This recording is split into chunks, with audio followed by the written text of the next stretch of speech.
Bienvenue sur Fleur d'Avocat, je suis Lila Louise Maréchaux et dans ce podcast, je vais à la rencontre des avocats bien dans leur robe.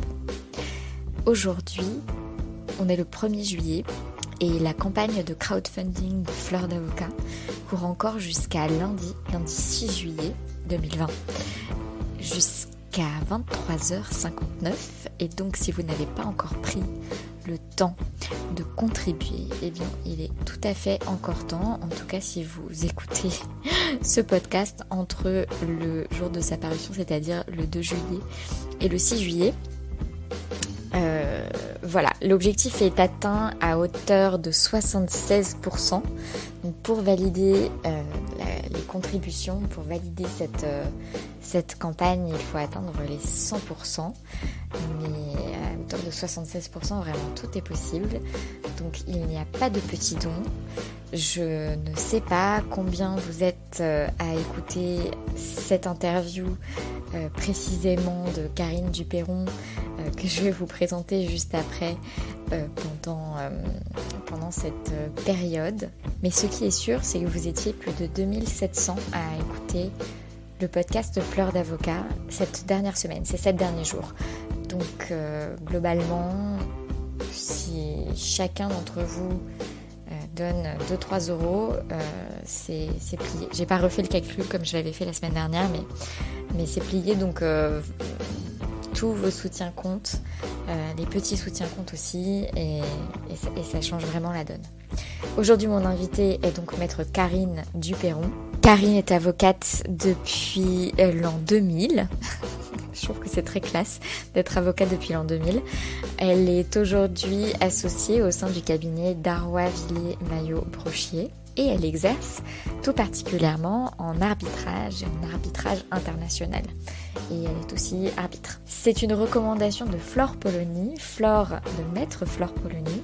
Flore qui nous a aussi recommandé tout récemment maître Laurent Dubois. Vous allez vous dire que c'est un lobbying de Flore Polony. Pas du tout, il se trouve qu'elle m'a recommandé Karine il y a maintenant plus d'1 an je pense, et qu'ensuite j'ai mis du temps à contacter Karine et que Karine a mis du temps à me recontacter à son tour et que le micmac des recommandations et du temps a fait qu'il y a un petit peu un embouteillage des recommandations de Flore Polony ce début d'été. Mais cela dit, j'en suis ravie puisque c'est une auditrice fidèle de Fleur d'Avocat et qui me soutient beaucoup dans mon projet, donc c'est un plaisir. En tout cas, vous allez voir que c'était un plaisir pour moi d'échanger avec maître Karine Duperron, qui a vraiment partagé son parcours et ses différents choix, avec beaucoup de générosité.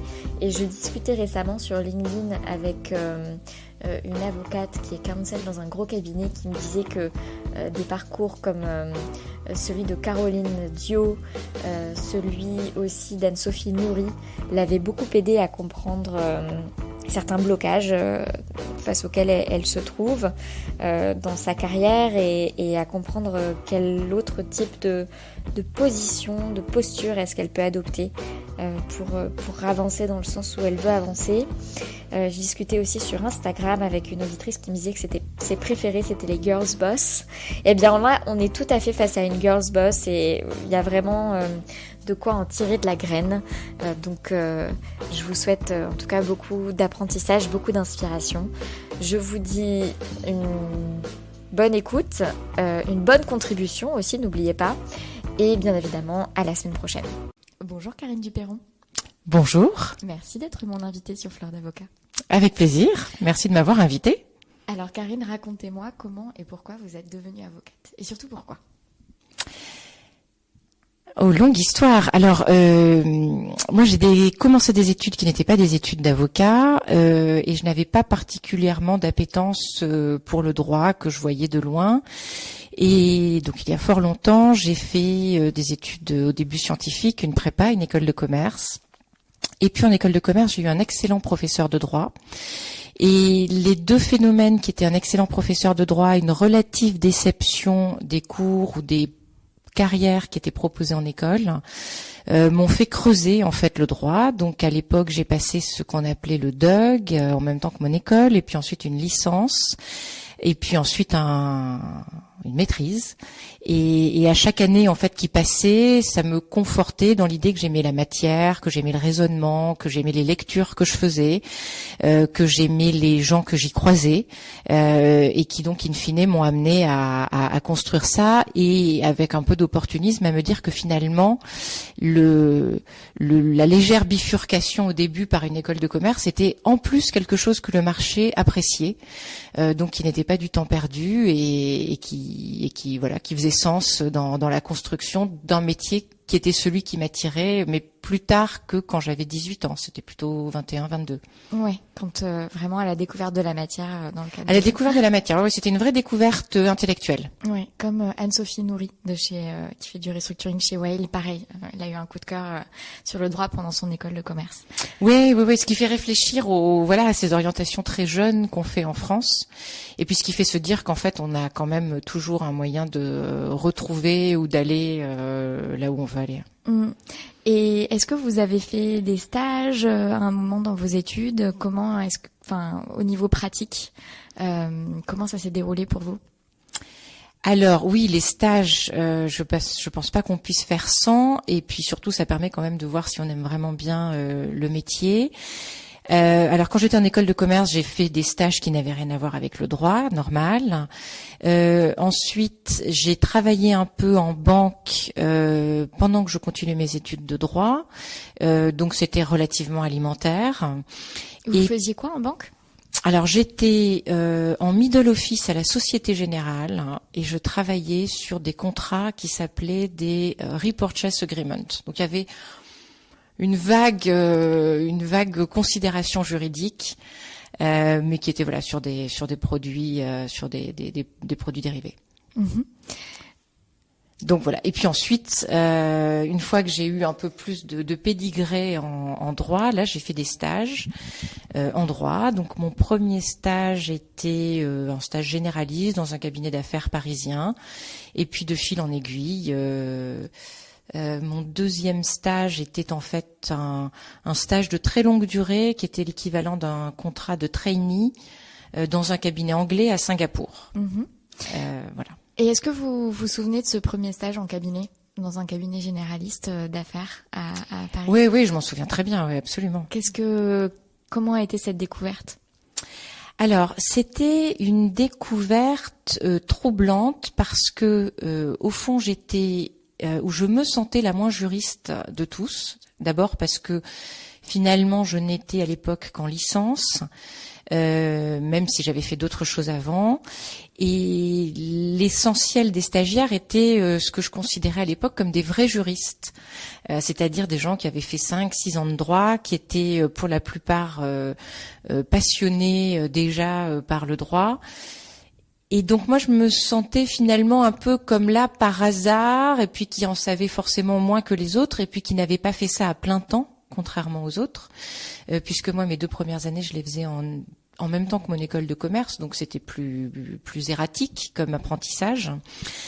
Voilà, donc c'était intéressant, très chouette, une vraie plongée dans un monde qui est un monde particulier, qui est celui des cabinets d'avocats, parce qu'en fait, c'est des mondes où tout le monde a fait le même métier, ce qu'on n'a pas en entreprise, où dans une entreprise, il y a 1000 métiers différents. Donc, j'avais l'impression de rentrer dans un monde très uniforme et de pas être tout à fait au niveau des autres, ou en tout cas d'avoir le même parcours ou le même chemin que les autres, et d'être un peu moins un peu moins forte, ou un peu moins affûtée. Et est-ce que ça s'est dispersé, ce sentiment, au fur et à mesure de ce stage, ou est-ce que ça s'est dispersé après? Non, je pense que ça s'est dispersé de manière continue jusqu'à ce qu'à un moment je me sente vraiment chez moi dans un cabinet d'avocats. Mais ça a commencé à se disperser dès ce stage où on passe les premières semaines, les premiers mois, et puis alors c'était un stage qui devait faire 3 mois seulement. Ça s'est pas dispersé tout de suite, en tout cas. C'est certain que ça a mis des années à se disperser, à s'évaporer, mais ça a commencé assez rapidement aussi. Et vous avez dit sur le caractère un peu uniforme du métier. Est-ce que ça vous causait des appréhensions? Est-ce que vous vous disiez que il faut être d'une certaine manière ou que qu'est-ce que ça crée chez vous cette sensation d'uniformité? Alors, c'est un terme qui est peut-être pas le plus adéquat parce que je pense chez les avocats comme partout qu'il y a des personnalités différentes. Au demeurant, on a des spécialités différentes. Mais ce qui, moi, me saisit dans les cabinets d'avocats et dans le métier en général, c'est que nous sommes toujours des structures de taille réduite, notamment parce que même les plus grands cabinets qui comptent quelques milliers d'avocats, finalement, à la taille d'un bureau, dépassent très rarement le millier, et en France, beaucoup moins, avec quand même des gens qui, encore une fois, n'ont qu'un seul métier et avec une hiérarchie très plate. Ce qui n'empêche pas les gens d'être très différents, les pratiques d'être très différentes, les rythmes d'être très différents, les états d'esprit d'être très différents. On n'a pas du tout le même état d'esprit quand on fait du contentieux, du M&A, de la fiscalité. Mais on est quand même dans un environnement où on a un terreau commun qui fait qu'on se parle, je trouve, facilement, qu'on échange facilement, que l'on partage facilement. Alors, ça, c'est qui est une richesse. Après, on peut se dire que dans des entreprises où il y a d'autres métiers, évidemment, il y a d'autres richesses. Mais au fond, ce point commun avec après toutes les différences des individus, qui restent des individus très différents, est assez agréable. Voilà, en tout cas, est intéressant. Ça vous avait plu. Et alors après, vous partez à Singapour? Alors oui, je suis partie à Singapour, ce qui était l'année de ma maîtrise. Où un cabinet anglais m'avait proposé d'aller faire un stage. En fait, j'avais le même statut que les trainees anglais, qui sont ces pré-avocats qui, les 2 premières années de leur pratique, sont considérés comme en formation, donc ont des postes différents tous les 6 mois pendant 2 ans. Donc j'avais un statut assimilable à celui-là et j'y ai passé une dizaine de mois. Et comment ça s'est passé? Et ça s'est très bien passé. Moi, j'étais évidemment très enthousiaste, très curieuse. Moi, je fais partie des gens qui étaient très intéressés par Singapour et plus intéressés que critiques, parce que c'est souvent un lieu commun que de critiquer cette île qui est une démocratie sans lettres, toute petite, très uniforme, avec des règles très stricte et puis une appétence pour la consommation, bon voilà, donc tout ce qu'on peut critiquer d'un point de vue européen. Mais moi j'ai été vraiment fascinée par l'endroit. Qu'est-ce qui vous fascinait? Moi, ce qui me fascinait, c'était le succès de l'île, en fait, qui quand même avait eu une indépendance d'ailleurs forcée, parce que finalement c'est la Malaisie qui s'était séparée de Singapour, plus que Singapour de la Malaisie, qui n'était même pas indépendante en eau potable les premières années de son indépendance, donc à la fin des années 50, et qui finalement a construit un système qui avait beaucoup de défauts, mais aussi beaucoup de vertus et une forme de solidarité étatique. Alors étatique. Donc il y a beaucoup de bémols, hein, mais qui faisait c'est un pays où il y a très peu de laissés pour compte. Et c'est un pays qui a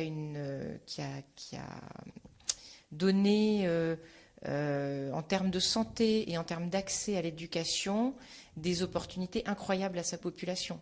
Et quand on regarde aujourd'hui les classements de Shanghai et qu'on voit que l'université de Singapour est dans les 3-4 meilleurs du monde, c'est quand même assez fascinant. Alors encore une fois, il y a beaucoup de choses qu'on peut regarder. Il n'empêche que... en tout cas, vous, ça vous fascinait. Et est-ce que cette fascination, est-ce que cet intérêt pour cette île est venu du fait de cette proposition de ce cabinet anglais d'aller y faire un trainee pendant 10 mois, ou est-ce que c'était déjà une zone du monde, un sujet qui vous intéressait? Non, alors c'était vraiment par hasard. Par hasard, ouais. Ouais.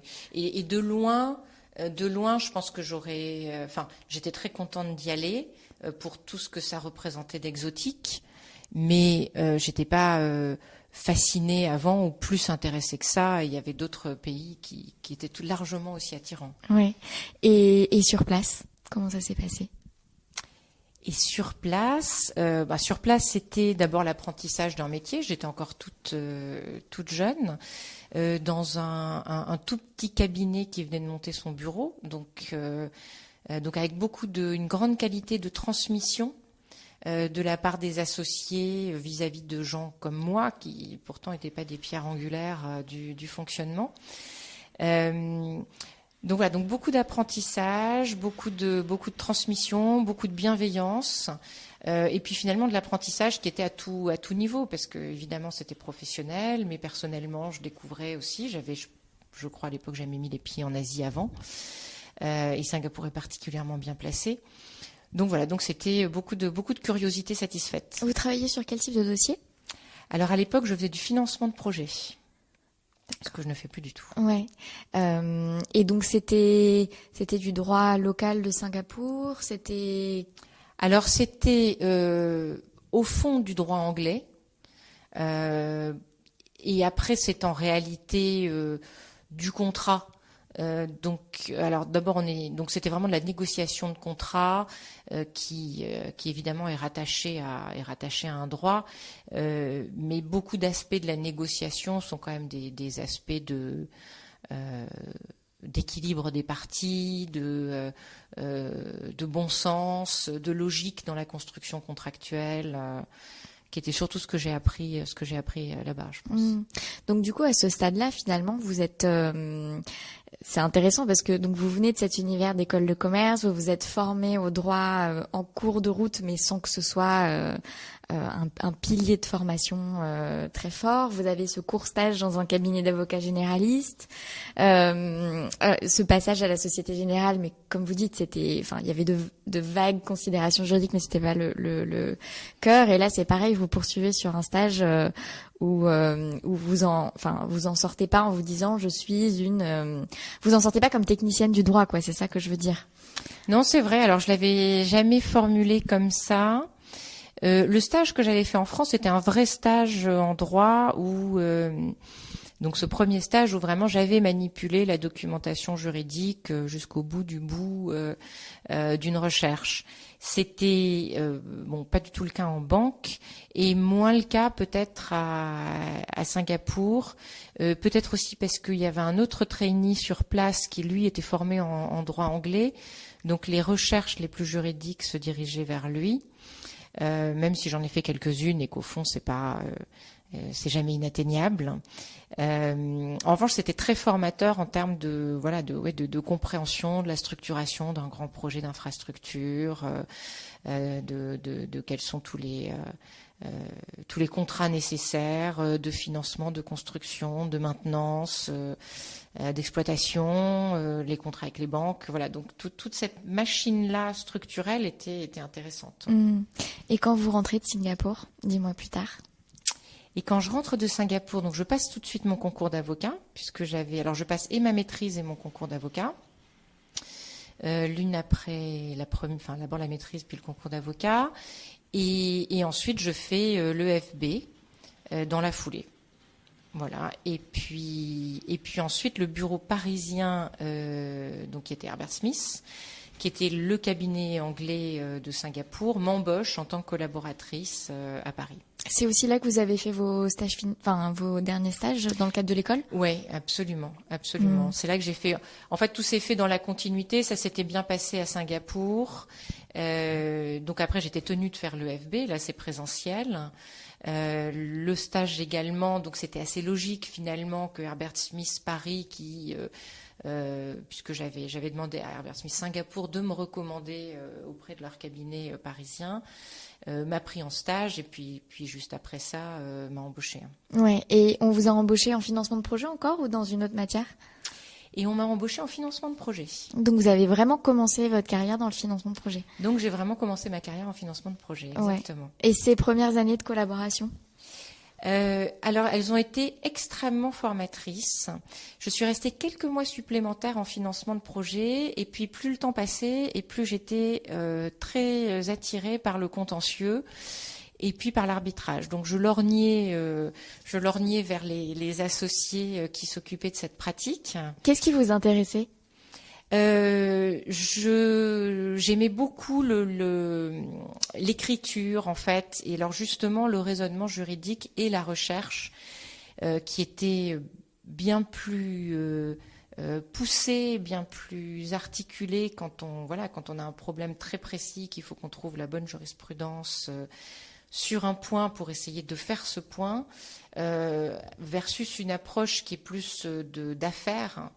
Dans des pratiques qui sont de financement de projets, droit des sociétés, de corporate, de M&A, etc. Donc cet aspect-là qui finalement, c'est-à-dire plus le temps passait, plus j'étais avocate au sens traditionnel du terme.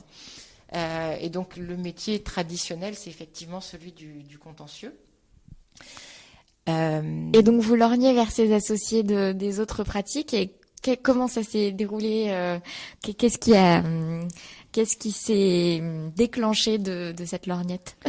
Alors c'est toujours un peu de chance et puis un peu de un peu de direction qu'on essaye à donner. À l'époque, Herbert Smith à Paris était assez petit. Donc des jeunes collaborateurs pouvaient quand même être sollicités par un département ou un autre. D'autant que moi j'y avais été stagiaire et que donc en tant que stagiaire finalement là vous êtes encore plus polyvalent. Et donc finalement il y a une espèce de calcul de ma part sans doute, et puis de bienveillance de la part de ces trois associés qui étaient Sophie Brézin, Denis Chemla et Charles Kaplan, qui ont fait que finalement, sans que ce soit formalisé un jour en particulier, ou alors peut-être qu'ils l'ont formalisé entre eux et que moi j'étais en dehors de ces discussions parce que j'étais quand même toute jeune. J'ai lentement migré vers le contentieux et l'arbitrage. Et vous avez parlé de calcul de votre part. Est-ce que vous vous souvenez, je sais pas, d'une démarche que vous avez faite qui a peut-être pas officialisé, mais qui vous a fait sortir du bois entre guillemets sur le fait que vous souhaitiez aussi travailler sur d'autres pratiques qui aurait enclenché cette mutation, vous voyez ce que je veux dire? Oui, non, je pense que c'était du soft power. Parlez-nous de soft power. Je veux tout savoir du soft power quand on est collaborateur. Donc non, je pense, et d'ailleurs je pense qu'effectivement ça peut rentrer dans une partie conseil. Je pense qu'il faut pas toujours formaliser les choses trop tôt ou les formaliser tout court. Et qu'en réalité, si vous voulez donner une orientation à votre carrière, au fond, il vaut mieux aller voir les personnes qui sont prêtes à vous accueillir dans leur pratique, qui sont prêtes à vous faire travailler, qui sont prêtes à vous donner des choses, et puis voir en fait si cette évolution n'arrive pas à se faire naturellement, de telle manière qu'à un moment, en fait, elle soit acquise. Et qu'on se dise tiens, elle est là. Voilà, elle est là. Elle fait surtout ça aujourd'hui. Alors on peut pas toujours faire ces évolutions sans que quand même des gens ne réagissent et disent à un moment mais je suis en train de perdre ma ressource. Mais elle me dit que je ne suis plus prioritaire sur ce dossier. Voilà. Donc mais au fond, souvent, chercher à formaliser des choses très tôt, de manière prémature, quand vous êtes d'ailleurs pas forcément certain que l'équipe vers laquelle vous voulez vous tourner soit elle-même prête à vous accueillir, ou ne soit pas en porte-à-faux vis-à-vis d'une autre équipe qui va dire mais moi j'ai recruté quelqu'un, donc en réalité c'est moi qui l'ai recruté, pas toi. Voilà, c'est une espèce d'alignement de planètes, mais moi je suis souvent amusée quand je vois des jeunes collaborateurs qui ont absolument besoin d'ancrer les choses dans des politiques formelles, dans des décisions formelles.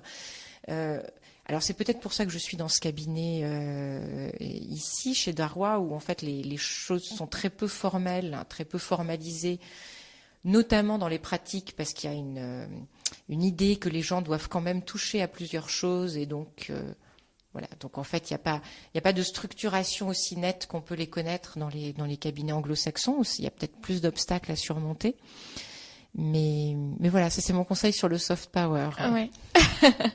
Et donc ce soft power fait que vous intégrez par la force du soft power une équipe plus contentieux arbitrage. Exactement. Ouais. Exactement. Encore une fois, ce que j'ignore, c'est, je pense pas que ça n'a pas été fait au vu et au su des associés, mais à l'époque, moi j'avais 1 ou 2 ans d'expérience, les discussions qui sont entre associés, on les voit pas. Mais votre associé d'origine, il vous a jamais fait une remarque sur le fait que, en fait, vous travaillez plus pour lui? Ça a été Ou pour un elle, d'ailleurs. moment. Alors j'ai pas vraiment eu de remarques. Ça a été un moment, un acquis. Ça a été un fait accompli. Et puis, oui, voilà, non, c'est pas, il n'y a pas eu de, on peut pas se souvenir en tout cas de fâcherie. Tant mieux. Et puis moi, voilà, à un moment, j'ai quand même aussi exprimé ma vive préférence pour l'activité contentieuse. Vous l'avez dit quand même. Vous l'avez Oui, exprimé. à un moment, il faut quand même, il faut quand même exprimer aussi. Donc il faut, voilà, il y a une partie de choses qu'on fait pour s'assurer que on va pas lâcher quelque chose pour se retrouver devant une porte close. Et puis voilà, et puis à un moment de dire voilà, moi ma préférence de collaboratrice, c'est quand même de faire ce métier-là. Après, je pense que le cabinet, moi je l'ai entendu aussi d'autres avocats, de gens qui parfois l'ont dit et on lui a dit mais là ça va pas être possible en fait. Donc si tu veux faire ce métier-là, il faut changer de cabinet. Ce que certaines personnes font. Et puis d'autres où en fait le cabinet peut potentiellement tenir plus finalement à la personne, à se dire si cette personne est un atout pour le cabinet au sens large, elle peut être un atout dans une autre équipe. Mais ça c'est de la gestion de ressources humaines. Oui, tout à fait. Et donc, est-ce que vous avez un souvenir de vos premières plaidoiries, premiers dossiers, ce moment où vous rentrez vraiment dans une peau d'avocate au sens plus traditionnel du terme?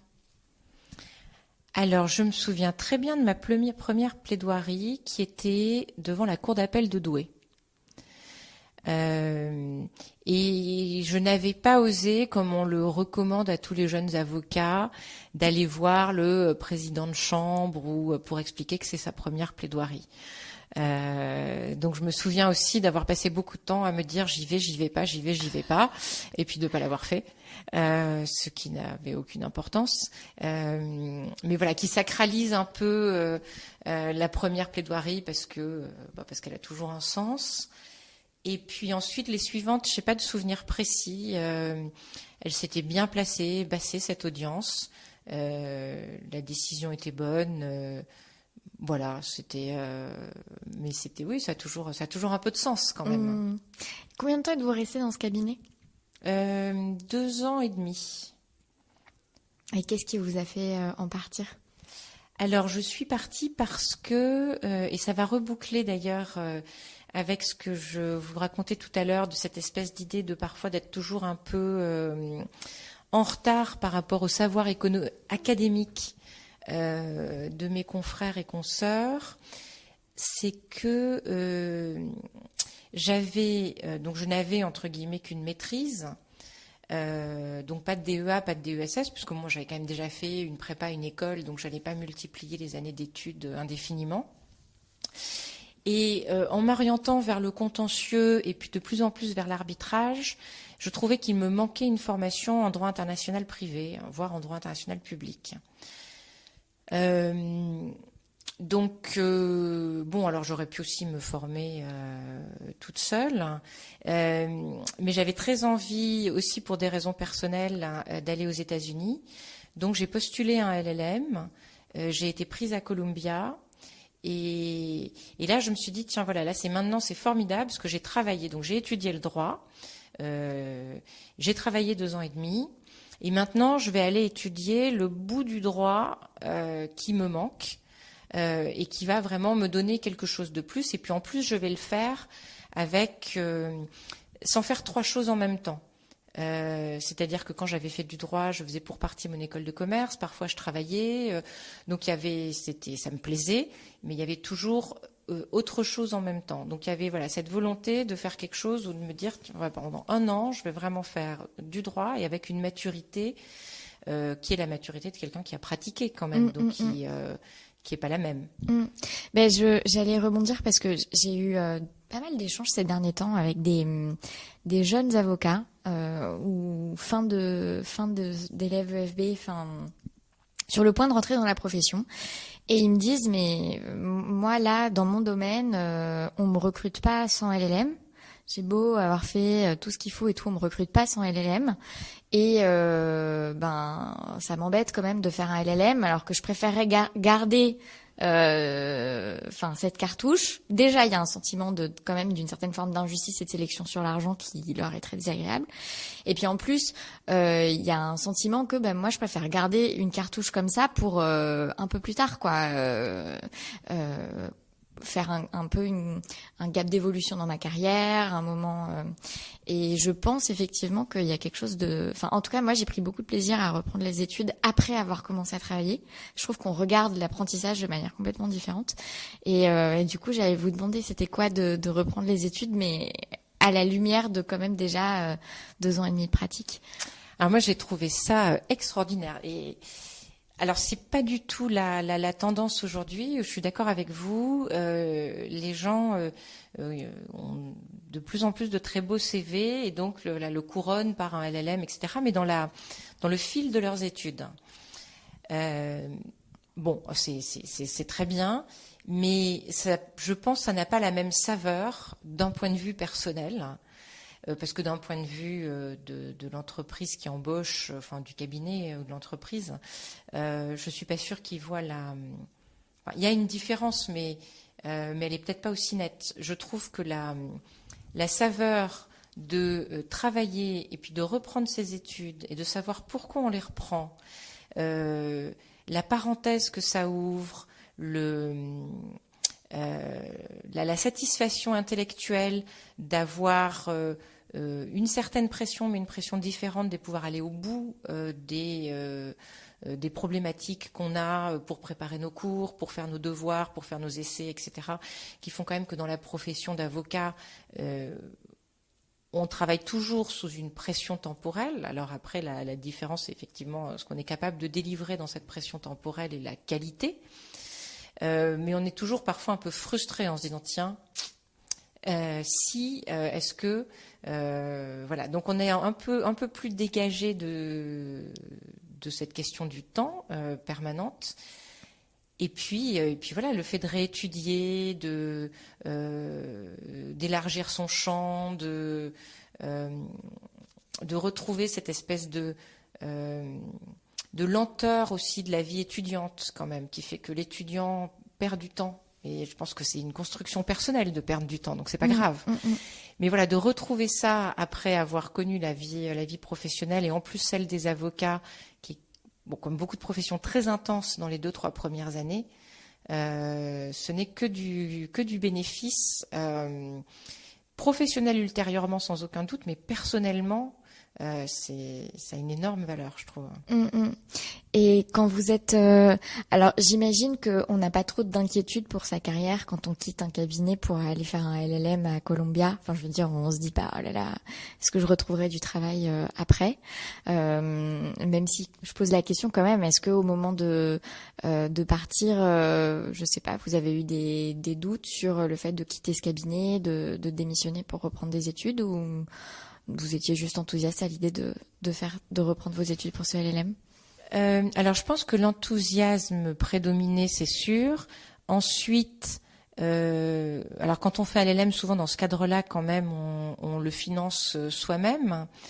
Donc, il y a tout l'aspect financier qui est qu'on s'endette significativement pour ses études, ce qui est classique pour des étudiants anglo-saxons, mais qui l'est moins pour des étudiants français. Donc la pression, elle est un peu de là, en fait, de se dire bon voilà, là je me suis quand même endettée, il faut que ça en vaille la peine, enfin il faut que ça fasse sens. Mais bon, après j'avais pas beaucoup d'inquiétude, enfin c'était une inquiétude rationnelle de se dire bon voilà, je fais une décision, je quitte un cabinet dans lequel les choses se passaient très bien avec des gens que j'admirais et que j'appréciais. Donc il y a une vraie rupture qu'on provoque. On va faire autre chose, on s'endette pour ça. j'étais pas très angoissée, mais c'est des vraies responsabilités d'adulte. Voilà. Et quand vous êtes rentrée? Alors moi, je ne suis pas rentrée tout de suite. Je suis restée 2 ans de plus aux États-Unis et j'ai été embauchée par un autre cabinet, qui est un cabinet pour lequel je suis revenue en France après. Donc au total, j'ai passé à peu près 3 ans aux États-Unis. Et cet exercice aux États-Unis? Et cet exercice aux États-Unis était très bien. Vous faisiez du contentieux de l'arbitrage? Je faisais essentiellement de l'arbitrage et j'ai fait un peu de contentieux américain. Sur des dossiers, mais plus naturellement les dossiers d'arbitrage, et puis c'était pour ça qu'ils m'avaient embauché d'ailleurs, venaient vers moi par rapport à des dossiers de contentieux, même si à l'époque les départements n'étaient pas si séparés que ça. Donc j'ai fait aussi tout ce qui n'est pas très sympa dans le contentieux américain, qui sont les phases de production de documents, de revue de documents, toute cette gestion documentaire qui assèche les sociétés qui, après quelques mois en général, transigent tellement elles sont exsangues et épuisées de tourner toutes leurs ressources financières et intellectuelles vers la gestion du contentieux. Et puis après, voilà, l'arbitrage qui était plus classique et qui était quelque chose que j'avais déjà pratiqué avant le LLM. Et c'était comment, du coup, d'exercer aux États-Unis? C'était très, très bien. Moi, j'ai beaucoup aimé. J'étais dans un cabinet américain qui s'appelle Cleary Gottlieb, avec des gens de qualité, avec une population très diverse. Alors je ne sais pas, est-ce que c'était New York, est-ce que c'est le cabinet aussi qui se faisait fort ou qui dans son marketing ou dans sa politique interne insistait sur l'excellence évidemment, mais aussi la diversité. Mais donc effectivement beaucoup d'horizons, beaucoup de ramifications. Donc c'était très très intéressant, très très intriguant comme machine, parce que vraiment on se retrouve dans un monde de machines productrices de droit, avec des services supports énormes, des gens qui travaillent 24 heures sur 24 pour revoir vos documents Word, pour faire des reprographies, enfin un monde très très particulier, très intense. C'est la principale différence que vous avez vue avec votre exercice parisien? Ce côté machine productrice de droit? Alors le côté massif et machine, oui, on le retrouve pas dans les cabinets parisiens, c'est sûr, notamment par la taille en fait, tout simplement, la sophistication du support à l'avocat qui est, je pense, poussé vraiment à son extrême, c'est-à-dire que l'avocat doit être celui qui produit les heures facturables. Et donc, il est essentiel que l'intégralité de son temps soit dédiée à la facturation des heures. Et donc, il ne perde pas de temps à des choses qui potentiellement ne seraient pas facturables. Donc, vraiment, par exemple, la mise en forme d'un document Word. La mise en forme d'un document Word, la reprographie, le passage de fax, le courrier, votre déjeuner, le pressing. Voilà, tout ça, en fait, est fait. Vos billets d'avion pour vos vacances, tout est fait pour que, alors c'est très confortable, pour que votre heure passée au bureau soit une heure en fait destinée à produire du droit et pas autre chose. Et sur le contenu, est-ce que faire de l'arbitrage à New York c'est différent que de faire de l'arbitrage à Paris? Bonne question. Pas forcément, mais alors aussi parce que l'associé pour lequel je travaillais à New York, j'ai ensuite travaillé pour lui à Paris. Donc au fond, il y avait une certaine continuité dans la manière de travailler ensemble. Et c'est quelqu'un qui aussi aime bien travailler avec des équipes relativement réduites. Donc les gens et leur approche du droit est très différente. Mais est-ce que ce serait différent d'un cabinet à un autre? Enfin, c'était pas non plus fondamentalement un autre métier. Et vous êtes rentrée à Paris parce que cet associé est rentré lui aussi? Je suis rentrée à Paris pour 3 raisons. Une qui était effectivement que cet associé rentrait à Paris. La deuxième, c'est que ma mère était malade, donc j'étais loin et c'était un peu triste. Donc ça, voilà, j'avais quand même aussi envie de rentrer pour être plus près d'elle.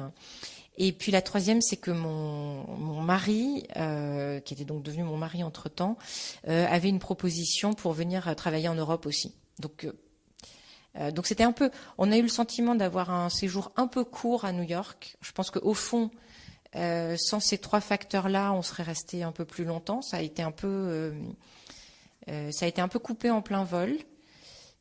Mais bon, en fait, ça devenait absurde de vouloir rester à New York coûte que coûte, alors qu'en réalité, voilà, tout faisait que ça faisait sens de venir en Europe et donc pour moi à Paris. Ouais. Et ce retour chez Cléry aussi? Et donc retour chez Cléry, qui en fait m'attendait parce que dans les papiers de Cléry, en fait, j'étais quand même pas destinée à rester à New York. Donc il y avait en fait une logique aussi de cabinet qui était la logique de cet associé qui voulait monter sa pratique, qui voulait monter venir en support de la pratique arbitrale du bureau de Paris et monter aussi une pratique d'arbitrage d'investissement. Et en réalité, le bureau de Paris, en fait, ça rentrait dans une politique de cabinet. C'était pas vraiment une surprise que j'arrive. Et puis, oui, alors là, c'était assez particulier parce que j'étais la française de l'équipe américaine.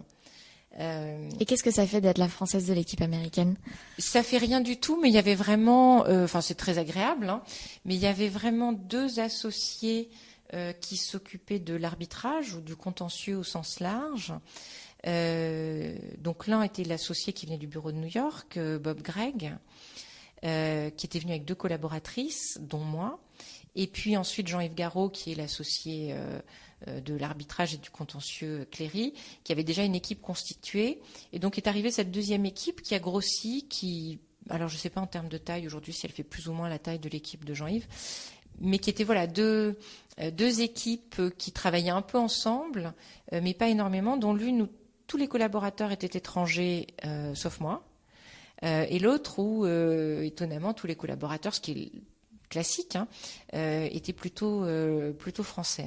Hein. Donc j'étais encore dans cette espèce on appellerait ça un cluster aujourd'hui, de groupes qui étaient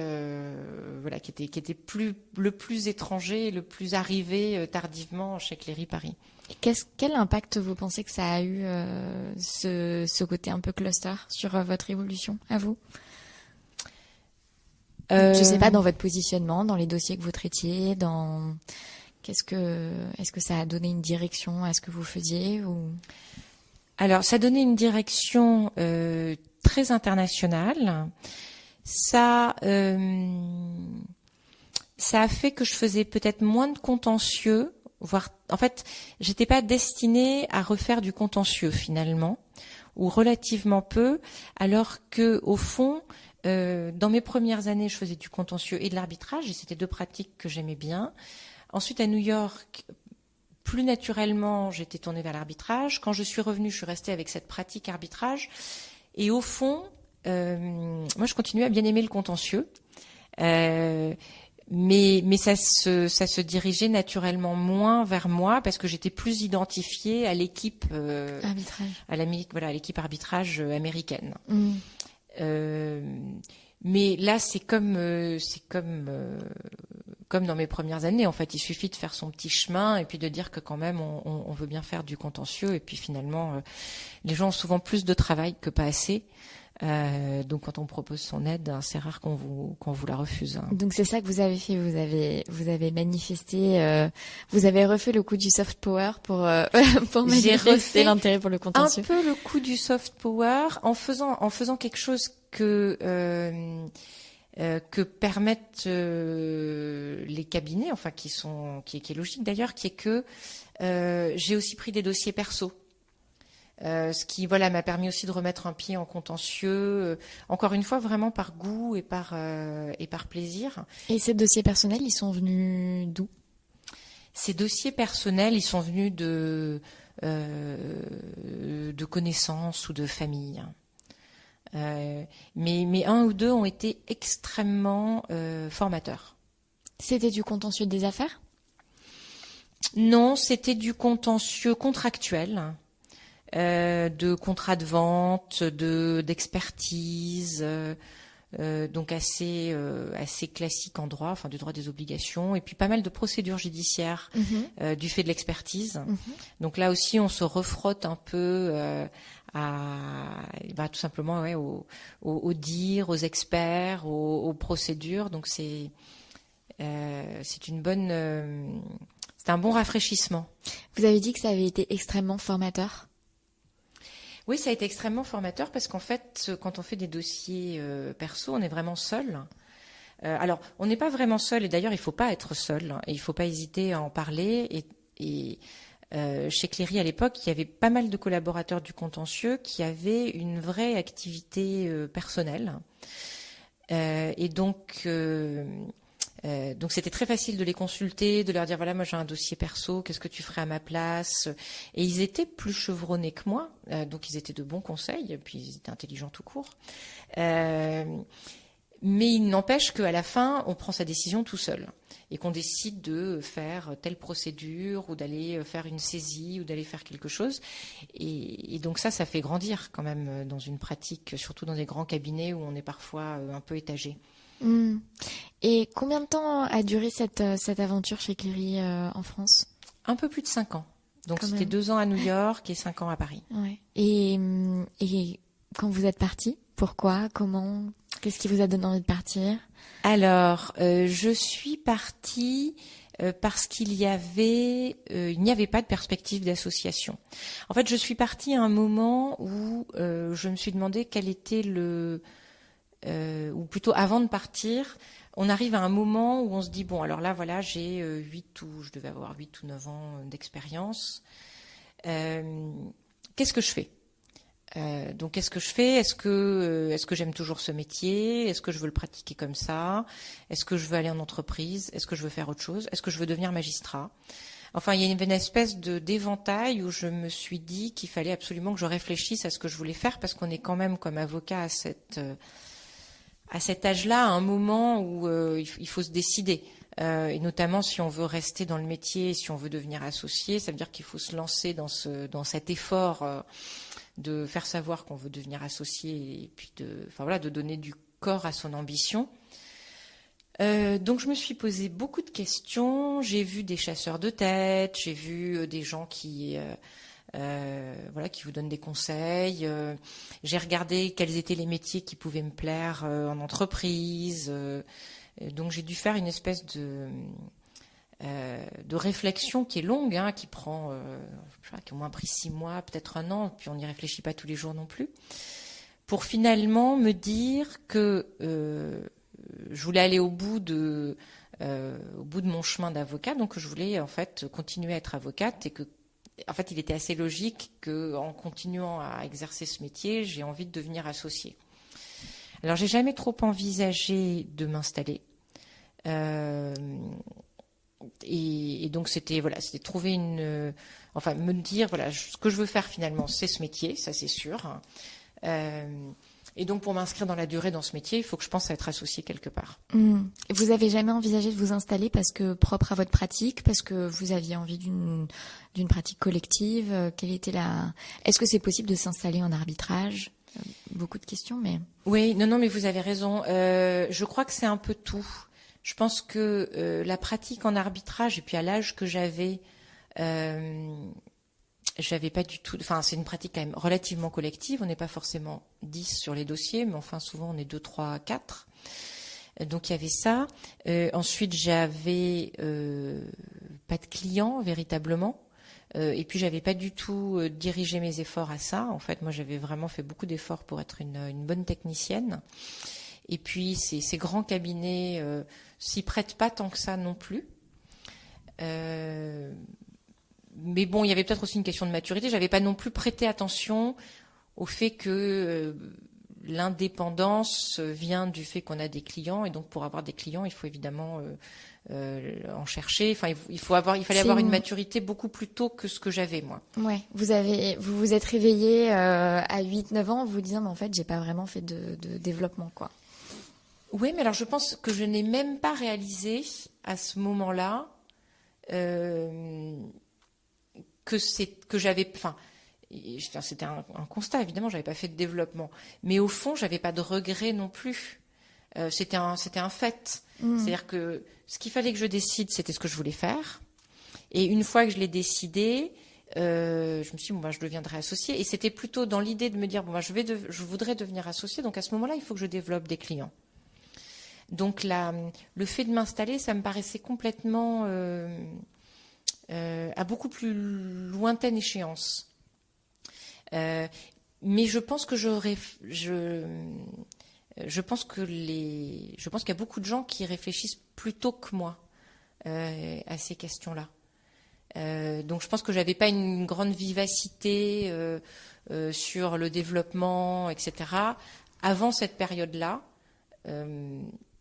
Bon, voilà, après on est plus ou moins vif sur les sujets. Oui.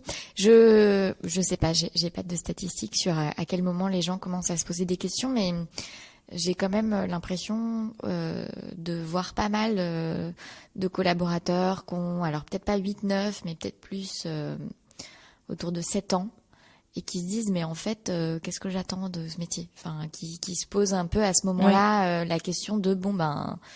Voilà, qu'est-ce que j'en fais, quoi, et comment est-ce que je me projette.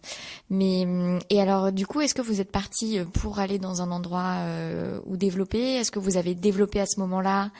Et puis, en fait, de toute façon, il n'y avait pas de perspective d'association chez Cléry. Comment est-ce que ça s'est un petit peu fait à ce moment-là ? Oui, alors l'analyse très rapide que j'ai faite, c'est qu'il n'y avait pas de perspective d'association chez Cléry. Et d'ailleurs, depuis, il n'y a pas eu d'associé. Donc voilà, c'était pas du tout une voie qui était envisageable pour des tas de raisons. Donc ça, c'était très facile de tirer la conclusion. Ça vous a fait quelque chose ou non ?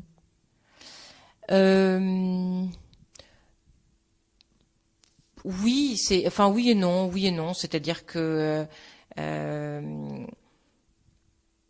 je sais pas ce que je me suis demandé d'ailleurs. En fait, je pense que le constat était tellement évident que je me suis pas demandé si je voulais être associée chez Cléry. Ce qui est sans doute une manière aussi de se protéger. Mais finalement, c'était très facile de me dire, bon, de toute façon, ce cabinet ne fera pas d'autres associés en contentieux et en arbitrage. Alors c'était facile aussi d'avoir vu que beaucoup de gens étaient partis avant, qui avaient de grandes qualités et qui objectivement auraient pu devenir associés s'il y avait une politique, une volonté d'association. C'était pas le cas. Moi, l'associé pour lequel je travaillais était sur un side track, hein, du partnership. Donc de toute façon, il n'avait plus le pouvoir de faire des associés, entre guillemets. Donc voilà, donc au fond, et je me souviens après quand des gens m'ont dit oui, mais de toute façon, tu sais, c'est très très dur, enfin c'est une vie difficile d'être associé chez Cléry, mais au fond, je crois que je ne me suis même pas posé la question, le constat était là. Et comme il était incompatible avec le fait que je m'étais dit que je voulais quand même devenir associée dans ce métier, c'était un peu sans émotion. Après, on est toujours triste de quitter des amis, des gens avec qui on a travaillé. Mais voilà, c'était très clair. Donc c'était pas là, donc il fallait que je parte, donc il fallait que je voie ailleurs. Et alors ?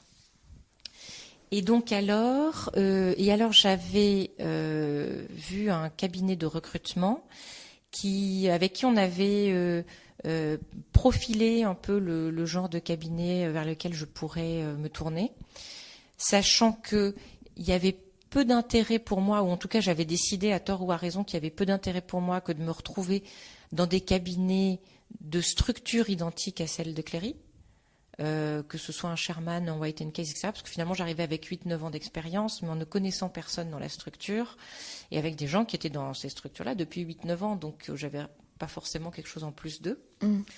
Et donc de chercher plutôt un cabinet qui voulait acquérir de la compétence, de la technicité en arbitrage. Et à ce moment-là, j'ai rejoint Auguste Debouzy. Voilà, qui cherchait effectivement à conforter ou à asseoir une pratique d'arbitrage. En qualité d'associé ? Non, je les ai rejoints comme counsel et puis je suis devenue associée 3 ans plus tard. Donc c'était le défi en arrivant, le challenge, c'était voilà, si vous arrivez à développer. Et ce développement alors que vous avez appris sur le tas au moment de cette prise de décision. Alors ce développement, c'était comment vous vous y êtes prise? Comment je m'y suis prise? Bonne question. Alors j'avais d'abord une plateforme très très prône au développement. En fait, Auguste Debouzy est un cabinet extrêmement actif en termes de marketing, en termes de démarche vis-à-vis de ses clients. Donc, il y avait beaucoup plus d'opportunités de rencontrer des prescripteurs que ce que j'avais jamais eu dans ma carrière d'ici là. Avant cela, sachant en plus que là j'y étais ouverte, alors qu'avant, c'était pas vraiment mon souci. Puis on n'a pas du tout parlé des côtés perso de ma vie. Mais on peut en parler. Mais voilà, mais avant, j'avais aussi une vie de famille, j'ai eu 3 enfants. Donc à un moment, on peut pas tout faire. Non. Donc, non, mais c'est bien de le dire. Moi, j'ai beaucoup de questions aussi sur les questions autour de la conciliation vie pro vie perso et de comment les deux dialoguent ensemble. Donc je trouve que c'est bien de dire on peut pas tout faire, et à un moment j'étais aussi concentrée sur mes enfants et ma vie de famille, et les questions autour du développement et de cette évolution de ma carrière sont venues à un moment où il y a un petit éclairci qui s'est profilé. Oui, exactement. Ça fera du bien à beaucoup d'oreilles, je pense. Oui, non, il faut, voilà. Donc à un moment on peut pas tout faire, et puis on décale les sujets qu'on peut décaler. Puis on les fera au moment où on peut s'y atteler. Ouais. Donc, il fait sans doute aussi, ça va faire partie de ma cécité, de me dire de toute façon, ça sert à rien de me dire que je développe pas des clients. J'ai pas le temps de les développer. Donc, même que j'ai pas beaucoup écrit d'articles à ces périodes-là. Voilà, des choses on peut pas, en fait, on peut pas tout faire. Donc, si on fait déjà ce qu'on fait correctement, c'est pas si mal. Donc là, effectivement, chez Auguste, j'ai plus d'enfants, donc ça m'a, et puis j'étais plus mûre dans ma pratique. Donc aussi, quand on a un certain âge, on est quand même moins le jouet d'urgence qu'on ne gère pas, parce que ce sont des gens plus seniors ou des associés qui les gèrent. Donc en fait, on est juste là pour être à leur disposition et leur donner ce dont ils ont besoin. Donc quand on est plus âgé, on est quand même plus capable de gérer ces choses-là, de potentiellement gérer ses délais, gérer ses clients, voir les impératifs, ceux qui sont des impératifs impératifs et ceux qui en sont pas. Donc ça, voilà, ça. La maîtrise de l'agenda, c'est tellement le sujet. Ouais. Et c'est après, c'est vraiment un sujet d'âge, de maturité, un sujet un peu de maturité et beaucoup de seniorité. Donc à un moment, on peut maîtriser, et puis à un moment aussi, on travaille plus vite. On voit quand même les solutions plus rapidement. Donc on peut gérer aussi des urgences sans se dire tiens, ça à chaque fois c'est une montagne. On voit bien qu'il y a des grosses montagnes et puis des tout petits trucs. Donc ceux-là, on peut les gérer différemment. Donc tout ça, ça aide quand même. Oui. Donc quand je suis arrivée à ça, voilà, j'avais à la fois envie de développement. De l'appétence pour ça, plus de maturité pour le faire, et puis une plateforme qui était très dynamique là-dessus, qui encourageait vraiment les collaborateurs, les counsels et les associés à développer. Donc c'était c'était un bon endroit pour apprendre. Et c'était donc le cabinet qui vous présentait, qui avait cette démarche-là. Est-ce que du coup il y a eu quoi, de la rédaction d'articles? Comment est-ce qu'on développe sa pratique en arbitrage? Ça semble tellement nébuleux comme pratique, l'arbitrage. Comment est-ce qu'on décroche des contrats en arbitrage? Voilà. Alors, comment est-ce qu'on fait ça? En faisant plein de petites choses, et finalement, on ne sait jamais laquelle marche ou laquelle fonctionne. En tout cas, moi, je le sais toujours pas. Donc, il y a une question, un peu académique, qui est quand même qu'il faut avoir une visibilité. Mais ça, la visibilité, vous ne pouvez l'acquérir que si on vous confie des dossiers. Donc, à l'origine, il faut quand même traiter les dossiers qui viennent d'autres associés qui, eux, ont des clients qui confient des dossiers, mais se dire que dans ce petit monde qu'est l'arbitrage, où quand on va plaider un dossier, on a forcément quelqu'un en face et forcément 3 arbitres, au fond, la manière dont on va présenter son dossier va construire votre réputation. Et contrairement peut-être au contentieux, en fait, vous avez plus d'acteurs dans la pièce, parce qu'en contentieux, vous avez un adversaire qui va pouvoir dire peut-être j'ai plaidé contre X ou Y et il ou elle est très fort, les écritures étaient impeccables, etc. Bon, très bien. Mais vous n'avez au fond qu'un seul contradicteur ou parfois un peu plus. Dans l'arbitrage, vous avez aussi 3 arbitres qui vont juger de votre prestation, qui vont voir si ce que vous faites c'est du travail de qualité. Donc ça construit quand même vraiment votre réputation. Donc voilà, ça on peut pas s'en passer et c'est quand même un bon début. Ensuite, c'est un milieu qui adore quand même les colloques, les conférences, les think tanks, les réunions, les young, les very young, les very very young, les babies, les seniors. Alors ils ont pas fait de couleur very very senior, mais ils ont eu l'élégance de. Mais donc voilà, là aussi vous rencontrez des gens qui pratiquent avec vous et vous pouvez, si vous êtes sérieux, montrer que vous connaissez vos sujets, vous exprimer, rédiger des articles. Donc c'est peut-être nébuleux, mais c'est, je pense, un milieu dans lequel c'est relativement facile d'accroître ou d'asseoir sa réputation, parce que ça reste quand même un milieu qui se connaît bien et qui est pas aussi vaste que le milieu du contentieux, où il y a beaucoup plus d'acteurs, donc on est plus facilement dilué. Donc ça, je pense que c'est bien. Et puis après, reste la question des clients, parce que c'est très bien d'être connu de ses pairs, mais ça n'apporte toujours pas de dossier. Sauf en cas de conflit d'intérêt. Voilà, voilà. Mais ça reste anecdotique quand même. En tout cas, il me semble. Et là, c'est le travail que vous pouvez faire, c'est de rencontrer effectivement des clients et puis de voir quels sont les gens dans votre cabinet qui sont bienveillants, qui vont vous présenter des interlocuteurs, des clients qui sont les leurs et avec lesquels vous allez pouvoir discuter, vous mettre en valeur et puis jusqu'à ce qu'ils vous confient quelque chose. Donc il y a eu 2 axes. Il y a eu l'axe développement de sa réputation et de sa notoriété comme praticien. Au stade par les pairs, reconnaissance de la compétence en fait. Et puis après il y a l'axe de développement auprès des clients et là en tout cas vous avez pas mal développé par le fait d'être présenté par vos pairs à qui ne sont pas de cette matière-là et notamment par vos pairs du cabinet Auguste pour des dossiers qui pourraient vous être confiés. Alors oui, un peu, beaucoup en fait. Beaucoup aussi en travaillant directement sur des dossiers qu'à l'origine vous n'avez pas originés, que vous n'avez pas créés, mais qui in fine vous font avoir une relation avec le client qui après peut vous être fidèle. Et objectif atteint au bout de 3 ans association. Et objectif atteint au bout de 3 ans association, exactement. Vous vous sentiez comment à ce moment-là? Alors, le chemin vers l'association, c'est jamais un chemin parsemé de roses, ou en tout cas, ça l'est pas toujours. Donc, j'étais très contente, évidemment, mais c'est un vrai effort en fait, et c'est c'est une communauté d'associés qui vous admet en son sein, qui considère que, et a raison d'ailleurs, que cette communauté, il faut ce soit des gens qui se choisissent.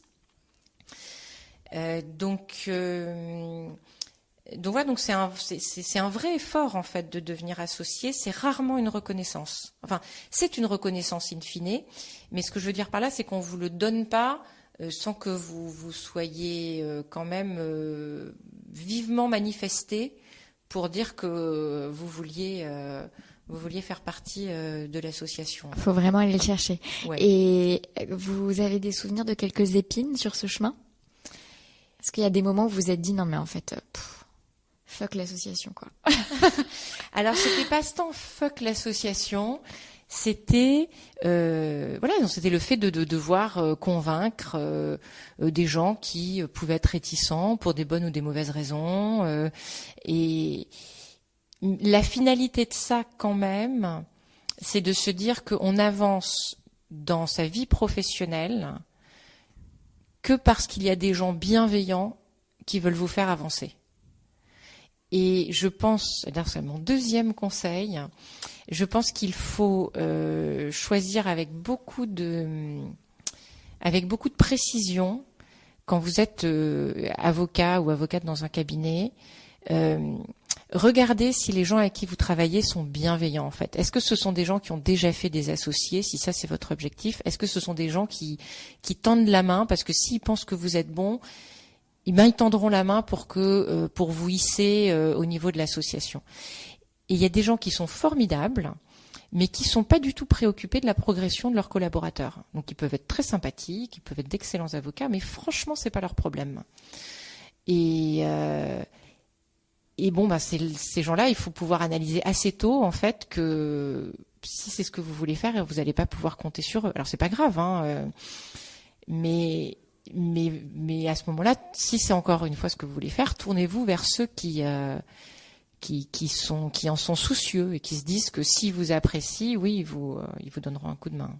Et vous aviez réussi à faire ce mapping et vous avez rencontrer ces personnes qui ont tendu la main, du coup? Alors, moi, j'avais pas fait de mapping conscient, mais je me suis aperçue. D'ailleurs, j'aurais peut-être dû mieux le faire encore, mais je me suis aperçue, oui, que je devais mon association à la bienveillance de certaines personnes qui m'ont vraiment tiré vers l'association. Voilà. Donc c'est vraiment et je le constate et c'est la même chose ici, c'est la même chose dans beaucoup de cabinets. La bienveillance, fait, être avec des gens qui sont prêts à donner de leur temps et de leur implication pour que vous progressiez. C'est des qualités elles sont pas si rares que ça, elles sont souvent partagées, mais elles sont pas partout. Elles sont pas partout et puis elles sont pas forcément affichées de manière évidente. Oui, c'est vrai. Parfois, il faut un peu aller gratter pour se rendre compte que, en fait, si la personne peut ou serait à même de donner ce temps et cette énergie. Et donc, l'association, encore une nouvelle vie, encore une nouvelle étape. Alors oui et non, parce que quand on s'inscrit comme ça, j'étais déjà arrivée en tant qu'counsel, je suis devenue associée. Ça change un peu, mais ça change pas non plus fondamentalement. Ça change beaucoup personnellement, parce qu'on se dit qu'on a franchi une étape. J'allais vous dire par rapport à ce qu'on disait tout à l'heure, lorsqu'on évoquait votre premier stage, où vous dites que ça a mis du temps à s'évaporer, ce sentiment un petit peu peut-être de ne pas être aussi bonne que les autres, de pas avoir fait le parcours, etc. Enfin tout ça. Est-ce que c'est à ce moment-là que vous vous êtes un peu infirmée, ou est-ce que c'était déjà avant? Enfin. Non, je pense que c'était déjà avant. C'était déjà avant, ouais. Ouais.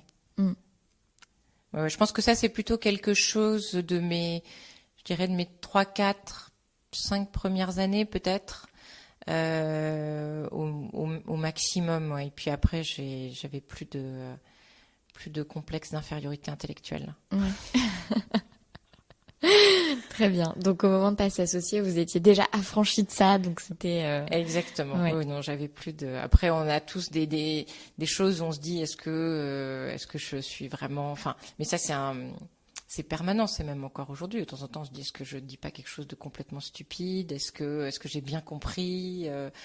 Est-ce que c'est normal? Enfin, bon, mais ça, je pense qu'en partie, ça fait progresser aussi de se dire qu'on est. Plein de fois, on se dit qu'on n'est pas au niveau. Je crois que je comprends pas, je crois que je sais pas. Et comment est-ce qu'on surpasse ça? En tout cas, comment est-ce que vous le surpassez? En ayant quand même un peu confiance, en se disant il n'y a pas de raison que je sois pas au niveau, au fond. Donc en combattant ça intérieurement, en se disant bon, j'ai pas plus, enfin j'ai pas de. Je ne rougis pas de ce que j'ai fait jusqu'à présent, donc c'est que bon, fondamentalement, je dois pas être tellement plus incompétente qu'un autre. Et puis ensuite en travaillant en fait en fait moi c'est souvent des choses que je me pose professionnellement en me disant est-ce que j'ai vraiment bien compris ce problème, enfin, ou est-ce que c'est pas trop, enfin pas trop difficile mais trop touffu, et puis au bout d'un moment quand on s'attaque à quelque chose en fait il y a peu de choses qui résistent en réalité, donc il faut juste faire tomber ce frein pour pas être tétanisé, et puis après se dire bon ben, en fait si je m'y attaque ça va pas résister, parce qu'on est normalement intelligent, donc voilà, donc en travaillant on y arrive. Est-ce que je suppose que quand vous accédez à l'association, peut-être qu'il y a un moment où on se repose un peu, non? Est-ce qu'il y a un moment où on se dit là pendant 2-3 mois je vais me lâcher un peu la grappe sur les objectifs, sur je sais pas, est-ce qu'il y a un moment où on arrive à souffler après cette course? Alors, je pense qu'on est obligé de souffler dans notre métier, mais que c'est très aléatoire en fait. Je pense que c'est plus rythmé, en tout cas pour moi, c'est finalement plus rythmé par les dossiers ou par des choses personnelles qui font qu'à un moment on se dit bon là en fait je suis en train de rompre mon équilibre pro-perso, donc en fait je vais souffler un peu, ou je vais juste ralentir professionnellement, mais c'est des choses qui sont pas liées à des paliers de progression, mais c'est quasi un équilibre quotidien ou hebdomadaire en fait. De se dire là je tiens pas, j'ai à peu près, ça correspond à peu près à mon équilibre, ou là ça correspond pas du tout à mon équilibre, et donc bon je tiens encore 2 semaines comme ça, et puis après il faut que je souffle. C'est quelque chose que vous arrivez bien à faire, ça? Bon, je sais pas si j'y arrive bien, en tout cas je le fais. Déjà vous arrivez à le faire, c'est pas le cas de tout le monde. Oui, il faudrait demander à mes enfants et à mon mari. Non, mais on sait. Je devrais faire des interviews familiales. Exactement, des interviews croisées. Des interviews croisées. Non, mais on sait de temps en temps, on se dit, là, j'ai beaucoup travaillé, et en fait, au fond, ça ne correspond plus à ce que je veux, à quoi ma vie ressemble. Et donc, à ce moment-là, on fait des ajustements, mais ces ajustements, ils sont tout le temps, je pense. Est-ce que vous avez la sensation de vous battre toujours pour maintenir cet ajustement? Alors, j'ai pas du tout la sensation de me battre. Donc, pour moi, c'est pas du tout un combat. C'est comme quand vous avez, je sais pas qu'on pourrait le comparer, vous savez, une balance Roberval, enfin quelque chose qui a un équilibre. Et puis, vous faites toujours attention. Alors, de temps en temps, vous savez bien que ça va déséquilibrer un peu, ou que que vous auriez peut-être pas dû partir à ce moment-là, mais qu'en même temps vous avez vraiment envie de partir en famille ou quelque chose, et donc c'est pas génial pour les dossiers, mais tant que c'est rattrapable ça va.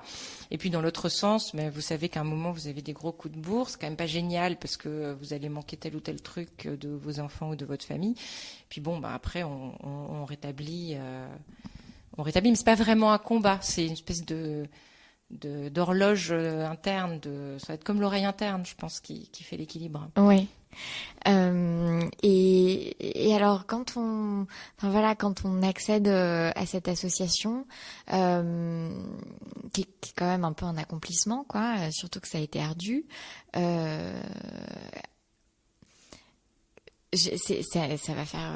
Ça fait presque bête, mais justement, on a parlé tout à l'heure du fait que les carrières, les évolutions dans la profession sont quand même il y a quelque chose d'assez linéaire, avec une hiérarchie qui est assez, on arrive à l'association et puis ensuite on développe sa clientèle, on développe ses dossiers, mais je veux dire, on est un peu en haut de cette pyramide, quoi. Et du coup, comment est-ce qu'on se projette à ce moment-là? Vous voyez ce que je veux dire? Comment est-ce qu'on se projette en termes de développement? En tout cas, vous, comment est-ce que vous vous êtes projeté en termes de développement? Qu'est-ce que vous aviez envie de faire arrivé à ce moment-là? Alors, d'abord, moi, je pense que en fait, quand on fait tout ce chemin dans cette profession, et donc à un moment on est étiqueté associé,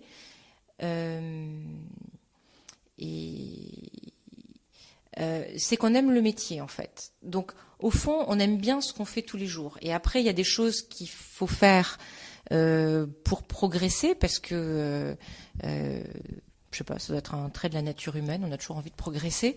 Donc on le fait pour devenir associé, on le fait pour. Mais au fond, on aime bien. Enfin, en tout cas, moi, j'aime bien ce métier. J'aime bien ce que je fais au quotidien. Et bien sûr, ça change un peu. On agrandit la palette quand on devient associé, parce que en plus de faire son métier de base, on essaye d'être le meilleur conseil de ses clients, au-delà du métier technique, mais aussi de les aider dans leur stratégie, d'une approche d'un dossier, etc. Donc on augmente le niveau de valeur ajoutée de ce qu'on peut leur donner, mais ça reste quand même le métier. Et puis ensuite, il y a deux autres choses, je pense, qui sont très agréables. C'est d'abord qu'on se dit, en fait, maintenant, je vais avoir une équipe. Donc je vais être responsable de collaborateurs, je vais les former. Alors ça aussi, ça arrive pas du jour au lendemain. En fait, quand on est counsel, on a déjà des collaborateurs et déjà on les forme. Mais là, on est encore plus responsable. Donc il faut les recruter, les former, leur expliquer comment on aime bien travailler.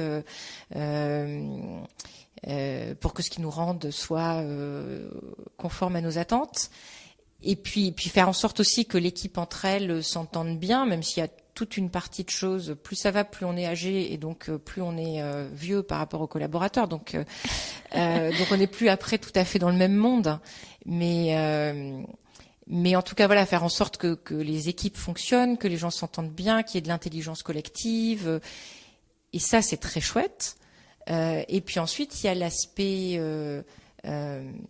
donc il y a les dossiers, les clients, il y a les collaborateurs, et puis en fait il y a la communauté des associés aussi, qui est un terreau, qui est un vivier très intéressant de gens qui sont souvent très bons, qui sont intéressants, et de se dire en fait on peut avoir besoin de leurs conseils, on peut les conseiller aussi, et là aussi se dire en fait avec eux je peux apprendre. Et donc je peux augmenter ma valeur ajoutée, enfin la pertinence de ce que je dis, la pertinence de ce que je fais. Et c'est quand même une vraie communauté des associés, même si on est dans des métiers très individualistes, et où les avocats sont des gens qui aiment bien travailler seuls aussi. C'est un vrai sens de faire partie, et c'était moi ce que j'avais quand j'ai quitté Auguste de Bouzy aussi, ce que j'avais très envie de rejoindre, qui était notamment le professeur Laurent Hénès, et puis après des gens que j'ai découverts ici que je connaissais moins bien, mais qui me nourrissent et qui me permettent de grandir. J'allais vous demander justement qu'est-ce qui avait motivé votre départ de chez Auguste. Alors, et j'ai pas parlé d'eux, mais les trois personnes qui m'ont vraiment aidé à être devenir associée chez Auguste, c'était Gilles Auguste, Emmanuel Barbara et Maastir Azavi, qui ont vraiment été clés dans ce chemin vers l'association. Et puis ensuite, donc je suis restée 3 ans associée. Et en réalité, j'avais déjà travaillé, quoique indirectement, avec Laurent Hénès, et le cabinet ici d'Arrois cherchait à reconstruire aux côtés de Laurent leur pratique d'arbitrage. Donc ils avaient une équipe d'arbitrage qui les avait quittés 1 ou 2 ans plus tôt. Et Laurent Hénès les avait rejoints pour assurer l'arbitrage. Et puis finalement, il fallait plus d'associés, plus d'équipes. Et donc Laurent, qui m'avait justement vu plaider, que je connaissais un peu mais pas si bien, m'avait contacté, via un recruteur. Et puis le projet me plaisait beaucoup, et le fait de rejoindre le cabinet et Laurent Hénès étaient deux vrais moteurs. Comment vous voyez le cabinet d'Arrois depuis l'extérieur ? quand vous étiez parce que je suppose que quand on est associé, justement, quand on rejoint une structure, enfin, d'ailleurs, c'est peut-être une question qu'on peut se poser, qu'on devrait même se poser avant. Mais vous, quelle était votre image quand vous rejoigniez ce cabinet? Alors, c'était pas un cabinet que je connaissais très bien, puisque finalement, les seules personnes que je connaissais étaient leur équipe arbitrage, qui n'était plus dans les murs. Et après, c'est un cabinet qui a une réputation d'excellence, qui a un chouette cabinet, mais au fond que je n'identifiais pas en termes d'individus, ou très peu. Donc je connaissais pas très bien. Je connaissais Emmanuel Brochier, un peu Cyril Bonan, parce que j'avais fait un dossier contre eux. J'avais eu l'occasion de croiser Mathieu Brochier et Didier Théophile, mais très peu. En réalité, très peu. Et j'avais pas beaucoup de... je suis pas très... je sais pas, je suis pas très à l'écoute des cabinets, ou je suis pas très très au fait en fait des cabinets, de ce qui leur arrive, des départs, des arrivées, des réputations. Alors moi, je vous pose plus cette question en ayant en tête une notion d'affectio societatis. C'est-à-dire parce que justement, quand même, quand on est associé, il y a cette logique de oui, ce que je vous disais d'ailleurs, voilà, de communauté d'associés, communauté d'associés. Et du coup, j'imagine que c'est aussi une question qui se pose quand on rejoint une communauté d'associés, de se dire voilà. Oui, non, mais je vois votre point. Ouais. Alors effectivement, donc j'avais pas beaucoup d'images sur le cabinet ou d'idées très précises. J'ai rencontré tous les associés. Et c'est certain que parmi les choses qui en sont ressorties, c'était qu'il y avait une vraie communauté d'associés. Donc c'est un cabinet qui a un sentiment, qui crée en fait un sentiment d'appartenance très très fort. Je n'ai toujours pas percé le pourquoi. Alors est-ce que ce sont les fondateurs, je sais pas. Je sais pas si je pourrait le reproduire ou si c'est reproductible tout court. Mais en tout cas, c'est un cabinet dans lequel qui d'ailleurs, pour préserver ça, je pense, ne tient pas plus que ça à grossir. Donc il y a une vraie volonté de rester relativement petit et d'avoir un ratio collaborateur associé faible aussi. Et tout ça, plus les personnalités, plus je ne sais quoi, fait qu'il y a un sentiment d'appartenance très fort, et chez les collaborateurs et chez les associés. Mmh. Voilà, donc ça ressortait de mes entretiens, et d'ailleurs quand je les ai rencontrés, j'ai vu absolument tous les associés. Mmh. Et ça s'est confirmé au moment de rejoindre l'équipe. Et ça s'est confirmé, oui, c'est vraiment... et donc maintenant, je suis fondue dedans. Et ça donc, fait combien moi de aussi, temps maintenant ça fait 3 ans et demi. Mmh. Et donc moi aussi, j'ai un sentiment d'appartenance fort. Ouais. Et ça, je suppose que ça participe au fait que vous êtes bien ici. Oui, bien sûr, bien sûr. Après, c'est aussi un cabinet dans lequel il règne une grande liberté en fait. C'est-à-dire que c'est un cabinet parce qu'il y a un seul bureau, parce que tout est ici, parce qu'on n'est pas très grand. Voilà, il y a une grande liberté dans ce qu'on veut faire, dans ce qu'on peut faire, dans les échanges, dans la gestion. Alors c'est très bien géré, mais la gestion n'est pas quelque chose de très prégnant dans le cabinet en fait.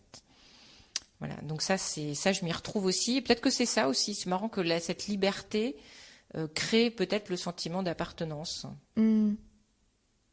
Je ne sais pas, je n'ai pas tout percé encore.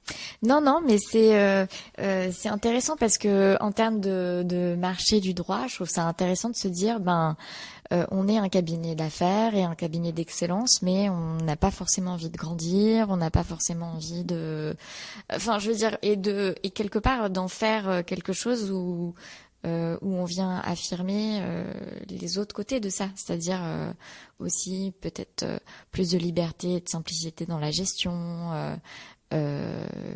Qu'est-ce que ça permet en termes d'affectio societatis et de relations entre les associés. Enfin, je trouve que ça amène à des réflexions intéressantes, d'un point de vue entrepreneurial.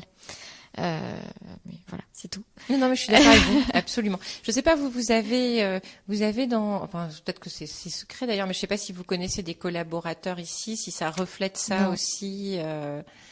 parce que c'est intéressant de voir à d'autres échelles. Hein. Non, je connais pas de collaborateurs ici, donc je peux pas.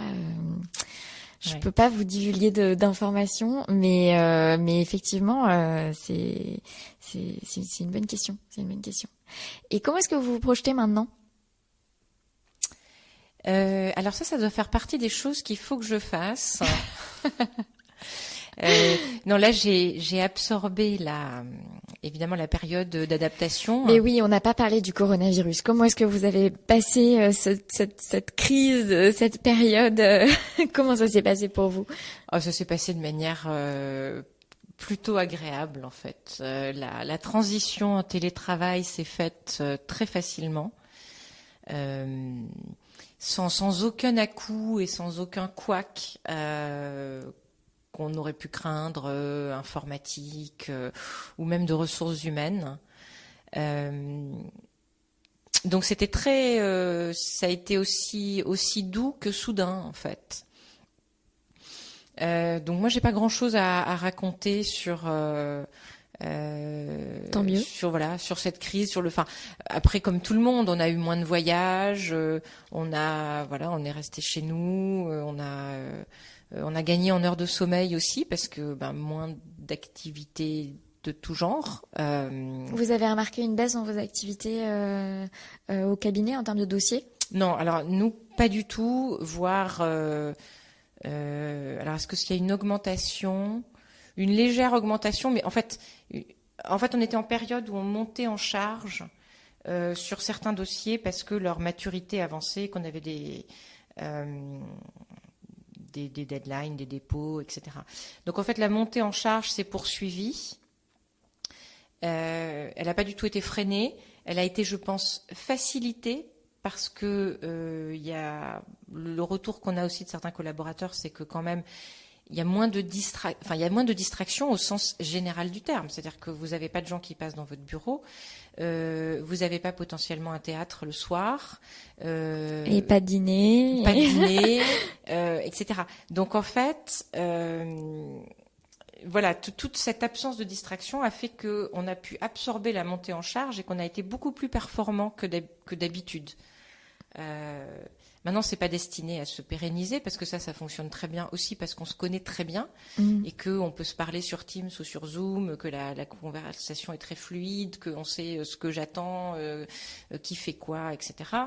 On pourrait pas avoir des nouveaux collaborateurs avec la même qualité si on ne les connaissait qu'en télétravail.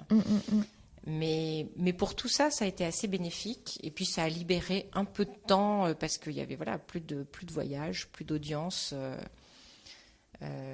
Donc, nous, on a beaucoup plus travaillé, mais ce qui était prévu, mais on a travaillé beaucoup plus efficacement, je pense. Est-ce que le télétravail était déjà assez institutionnalisé chez Darrois avant le coronavirus? Non, je pense que c'était très sporadique. Et est-ce que vous envisagez de l'institutionnaliser plus? Enfin, de l'institutionnaliser, c'est un grand mot, encore une fois, sans forcément mettre l'avantage du contrat de collaboration, c'est qu'il n'y a pas forcément besoin, contrairement au contrat de travail, de le préciser dans le contrat et de faire une modification. Mais est-ce que vous avez l'impression que ça a fait évoluer Est-ce que vous avez déjà parlé à vos collaborateurs? Est-ce que vous avez vu émerger des demandes de tiens, peut-être que 2 jours par semaine, j'aimerais bien que ce soit du télétravail ou quelque chose comme ça? Est-ce que c'est des choses qui commencent à émerger? Alors, c'est des choses qui commencent à émerger, sans doute. Après, je pense qu'il y a deux éléments qui font que je ne sais pas jusqu'où on ira. Le premier élément, c'est que nos avocats sont des collaborateurs, en fait. Donc, on n'a pas à leur dire combien de jours par semaine il faut qu'ils soient au cabinet, enfin, à leur imposer une présence. Et puis ensuite, la deuxième chose, c'est que le cabinet n'est pas très formel de toute façon.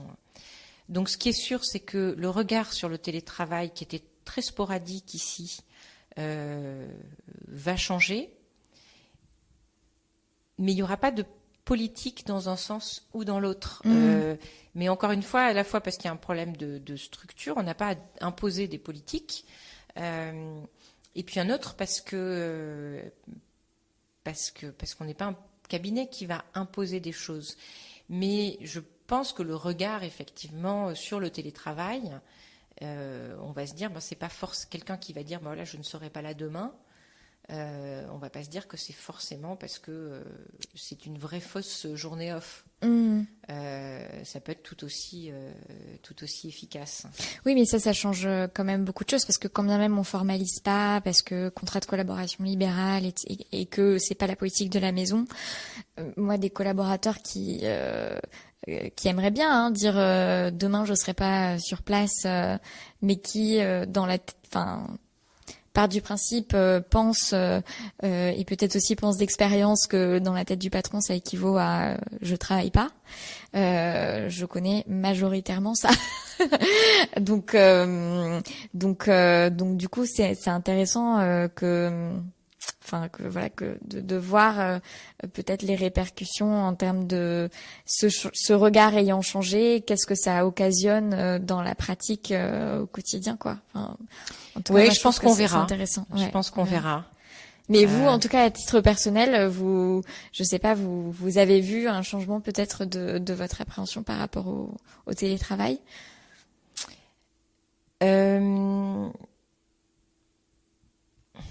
Bonne question. Oui, mais moi j'ai jamais été. En fait, le télétravail en soi est pas très significatif. C'est-à-dire que vous pouvez avoir des collaborateurs qui vont venir bosser un mardi et puis en fait ils sont pas motivés. Ils ont peut-être des tas de bonnes raisons d'être perturbés, dérangés, fatigués, bouleversés, enfin ce que vous voulez. Et donc ils font que, et on a tous vécu, on a des journées au travail où on est quand même plus ou moins productif. Et pour moi, au fond, télétravail ou pas télétravail, il y a des journées où vous êtes plus ou moins productif. Donc c'est presque un autre débat pour moi. Après, je suis très attentive à ce que quand même on ait une vie ensemble. On ait une vie ensemble, voilà. Parce qu'on n'est pas juste producteur de quelque chose et puis on est producteur de valeur ajoutée. En fait, quand même, cette valeur ajoutée, à un moment, je veux dire, combien de fois on a tous eu une très très bonne idée en discutant d'un autre sujet avec quelqu'un, mais à qui tout d'un coup a dit mais au fait, tu sais, j'ai pensé à ça. Peut-être que toi, ça et là, paf, on a. Donc ça, il faut pas le perdre. Non. Et par Zoom, c'est plus compliqué. Zoom, c'est plus compliqué parce on a des conversations par Zoom ou par Teams qui sont beaucoup plus professionnelles. Donc on est là pour parler d'un sujet, on fait le tour du sujet, et puis c'est tout. Parce que d'ailleurs, on a le call d'après en général.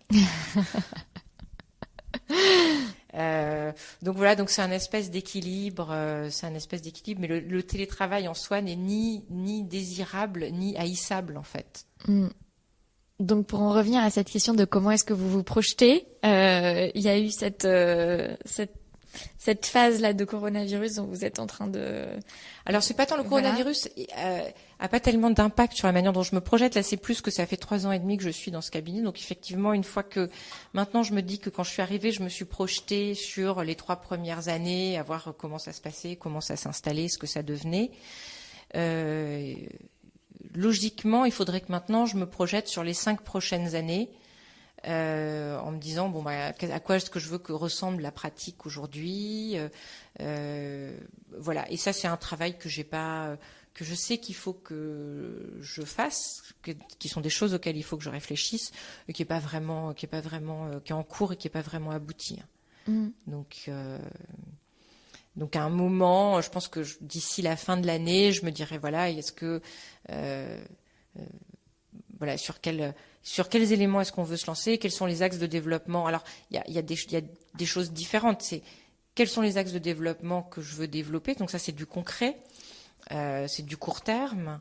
Quels sont les clients que je veux développer, quels sont le type d'affaires sur lesquels je veux me positionner. Est-ce que je veux avoir plus de mandats d'arbitre, moins de mandats d'arbitre, sur quel secteur. Enfin bon, voilà, tout ça, c'est bien d'avoir des objectifs et voilà. Et puis après, il y a la réflexion. Donc ça va pas prendre 6 mois. Et j'aurais dû l'avoir peut-être en début d'année, effectivement, s'il n'y avait pas eu le corona et qu'on n'avait pas fait autre chose. Peu importe. Ouais. Vous l'aurez. Et puis après, il y a l'autre question qui est un peu plus intangible, qui est de se dire, tiens, dans 5 ans, à quoi est-ce que je veux que ressemble l'arbitrage chez Darrois. Ça, c'est un peu plus compliqué. Voilà. Et ce travail de quel secteur, quel client, quel type de dossier, tout c'est quelque chose que vous aviez déjà fait peut-être il y a quelques années. Est-ce que est-ce que vous avez l'impression de resserrer maintenant, d'être à un moment où vous avez envie d'être plus ciblé dans votre manière de travailler et de vous développer, ou est-ce que c'est déjà une réflexion que vous aviez eue il y a quelques années au moment de commencer le développement? Non, c'est une réflexion qui revient périodiquement, je pense. Après, plus les années passent et plus on est défini comme professionnel quand même. Donc on voit bien qu'on a des dossiers dans tel ou tel secteur, ou bien qu'on a voilà tel ou tel client qui sont fidèles. Et donc on se dit bon, alors qu'est-ce que je peux faire pour élargir ce spectre-là ou pour l'approfondir au choix. Et vous, c'est quoi votre définition? Ma définition de? Comment est-ce que vous pensez que vous êtes définie, vous, comme avocate? Je sais pas du tout. Je sais pas du tout, je saurais pas vous dire, vraiment. Puis en plus, je pense que les rares fois où je me suis lancée dans l'exercice, je me suis aperçue que j'étais pas du tout perçue comme je pensais que j'étais perçue, donc Ah, c'est très intéressant ça. Vous pensiez que vous étiez perçue comment et comment est-ce que vous étiez perçue? Alors, je pensais que j'étais perçue comment? Alors, j'avais pas projeté jusque-là d'ailleurs, mais j'étais perçue comme quelqu'un l'image qu'on m'a renvoyée était beaucoup plus stricte et beaucoup plus sévère que ce que je pensais. Donc quelqu'un de très exigeant, très strict, très ce qui doit être vrai, hein, mais je me souviens que ça m'avait surpris. J'avais pas formalisé comment je pensais qu'on me voyait, mais en tout cas, je me suis dit ah oui quand même. Ouais, d'accord. Et est-ce que ça vous a invité à vous demander comment est-ce que vous pouviez, je sais pas, peut-être ajouter. Pour vous, le décalage, il était dans une petite dose de fantaisie, c'était. Oui, sans doute, ça devait être ça. Je devais m'attendre peut-être à quelque chose de moins rugueusement professionnel. Bon, non, j'ai pas changé grand-chose. Après. Non. Vous vous êtes dit ah bon. Bon, ben, ok. Et comment est-ce que vous auriez envie de vous définir?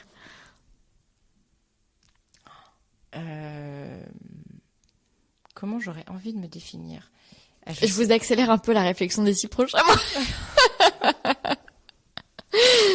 Je saurais pas vous répondre non plus. Je pense que puis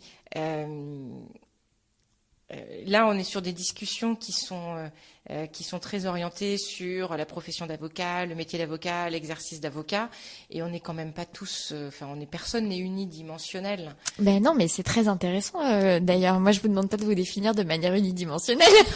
Non, mais à ce moment-là, après, on peut, il y a des tas de comment est-ce que j'ai envie d'être perçue comme amie, comme mère, comme membre d'une famille, et puis comme avocate aussi d'ailleurs. Mais voilà, donc là il y a plein de choses et puis après on va pas s'en sortir. Non. Non, mais c'est bien de l'avoir apporté, mis sur la table. Et quelle est votre dernière joie?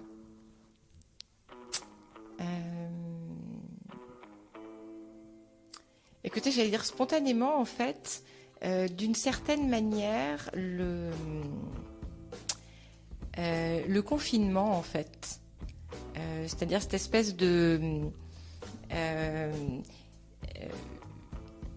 alors évidemment pas du tout les questions d'urgence sanitaire, etc. Ça, mais le fait de se retrouver en tout petit comité avec plus aucune autre forme de distraction, d'avoir une espèce de sabrage que j'ai pas moi trouvé très violent, mais qui était très soudain de tas de choses, faisait cette espèce de recentrage qu'on a tous eu, était pas désagréable.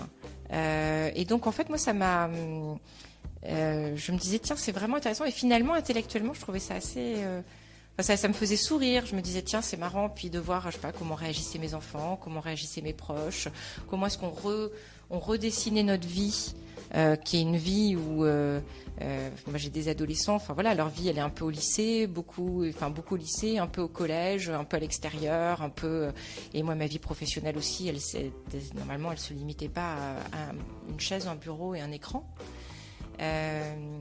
Et au fond, ce recentrage-là, je l'ai trouvé assez joyeux, assez chouette. Et qu'est-ce que vous portez sous votre robe ? Mes vêtements. Merci beaucoup, Karine. Merci.